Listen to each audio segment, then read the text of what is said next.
अगर मैं खनिजों की बात करूं तो कोई भी परीक्षा हो, चाहे वो 71वीं की हो, बीपीएससी शिक्षक भर्ती की हो, या फिर दरोगा की हो, या कोई भी परीक्षा बिहार में हो, और अगर बिहार के खनिज अगर नहीं आया तो वो क्वेश्चन अधूरा है। ऐसा कोई भी एग्जाम नहीं है जहां से खनिजों से सवाल नहीं आते हैं। तो याद रखना है, चीनी मिट्टी बिहार में कहां पाई जाती है? तो चीनी मिट्टी बिहार में आपके भागलपुर, मुंगेर तथा बांका में पाई जाती है। सोपस्टोन यानी कि स्टेटाइट, इसको क्या कहते हैं? स्टेटाइट कहते हैं साथियों। तो सोपस्टोन पूछा सकता है या स्टेटाइट पूछा जा सकता है, तो ये जमुई में पाया जाता है। स्लेट जो है आपके मुंगेर में, बेरिलियम गया, दरभंगा, बेगूसराय में, मोनाजाइट जो है मुंगेर तथा गया में, एस्बेस्टोस जो है मुंगेर में पाया जाता है, फेल्सफार जो है गया, जमुई, मुंगेर। क्वार्ट्ज का अगर मैं बात करूं तो जमुई, गया, नवादा, मुंगेर, याद रखना है, जमुई, नवादा, मुंगेर, ठीक है ना। और यूरेनियम की बात करूं तो गया तथा नवादा, और अगर डोलोमाइट की बात करूं तो रोहतास, तला, नालंदा, और पेट्रोलियम की बात करूं तो किशनगंज, पश्चिम चंपारण, सहरसा और पूर्णिया में आपके पाए जाते हैं। याद करिए वो पाइपलाइन से आया हुआ क्वेश्चन, पाइपलाइन से आया हुआ वो क्वेश्चन जो बहुत ही महत्वपूर्ण था। आपके बिहार शिक्षक भर्ती 3.0 में क्वेश्चन आया था कि आपके हजीरा विजयपुर जगदीशपुर पाइपलाइन जो है कितनी लंबी है? तो हजीरा विजयपुर जगदीशपुर पाइपलाइन 1700 किलोमीटर है, याद रखना है। और यहां यह भी क्वेश्चन आ सकता है कि वर्तमान में विजयपुर, हजीरा, जगदीशपुर को 1700 किलोमीटर को बढ़ा करके कितना बनाया गया है? तो 18,500। कई लोगों को नहीं पता है, मैं बता देता हूं कि हजीरा विजयपुर जगदीशपुर पाइपलाइन की लंबाई 1700 से बढ़ा करके 18,500 किलोमीटर कर दी गई है।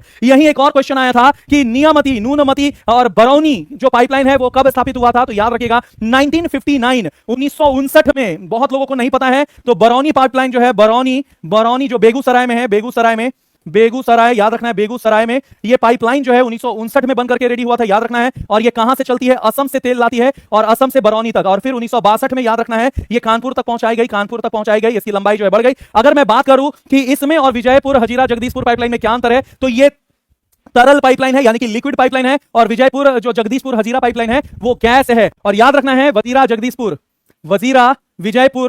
हजीरा विजयपुर जगदीशपुर पाइपलाइन जो है, पाइपलाइन ये किसके द्वारा बनाई गई थी? तो ये बनाई गई थी गेल के द्वारा, gas authority of India limited, gas authority of India limited के द्वारा हजीरा विजयपुर जगदीशपुर पाइपलाइन बिछाई गई थी। और ये किसके द्वारा बिछाई गई थी? बरौनी से लेके, असम से, नूनमती से लेके बरौनी तक। तो याद रखना, ऑयल इंडिया लिमिटेड के द्वारा ये बैठाई गई थी। तो एक आपका पेट्रोलियम से रिलेटेड है, तेल से रिलेटेड है, और एक आपका जो है वो गैस से रिलेटेड है। हजीरा विजयपुर जगदीशपुर को गेल ने स्थापित किया था। गेल की स्थापना कब हुई थी? कोई मुझे बता सकता है कि गेल की स्थापना कब हुई थी? तो गेल की स्थापना 1984 में हुई थी। याद रखिए, क्वेश्चन आ सकता है, गेल की स्थापना 1984 में हुई थी। ब्रटलैंड रिपोर्ट कब आया था? तो इसके 3 साल बाद ब्रटलैंड रिपोर्ट आया था, 1987 में आया था साथियों, याद रखिएगा। और इसी को देख करके जो है आपका एक बुक छपा था, वो था आवर कॉमन फ्यूचर। और इसी के 5 साल बाद जो है पृथ्वी सम्मेलन हुआ था, पृथ्वी सम्मेलन जिसे रियो दी जेनेरो सम्मेलन या फिर ब्राजील सम्मेलन या अर्थ समिट पृथ्वी सम्मेलन कहते हैं, जहां एजेंडा 21 पर चर्चा हुआ था। और